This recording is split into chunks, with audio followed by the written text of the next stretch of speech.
8 October 2025 है र बिहानको 7:15 हुँदैछ र म यहाँ पानी ट्याङ्की आइपुगेँ है र बाटो चाहिँ एकदम क्लियर छ।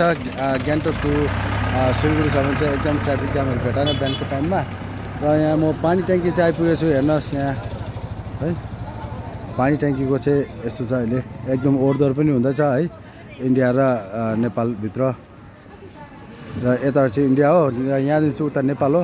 यहाँदेखि चाहिँ हामीले टोटोमा पठाइदिन्छ है भित्र हामी जाँदैन। गाडी जाने बाटो चाहिँ पल्लोपट्टिबाट छ र यहाँबाट चाहिँ टोटोहरू लिएर जान्छ प्यासेन्जरहरूले र यहाँ हेर्न सक्नुहुन्छ टोटोहरू बसिरहेछ र यहाँबाट 10 रुपियाँ गोटा टोटोले लिएर जान्छ है। कतिजनाले 20 रुपियाँ गोटा नि भन्दो रहेछ है। हुन्छ हवस् हवस् हुन्छ हुन्छ हो त के छ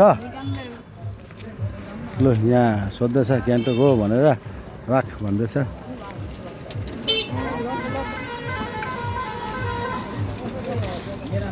तर यहाँदेखि त होइन अब सिलगढी जानुपर्छ है। यहाँदेखि भाडा पाउँछ पाउँदैन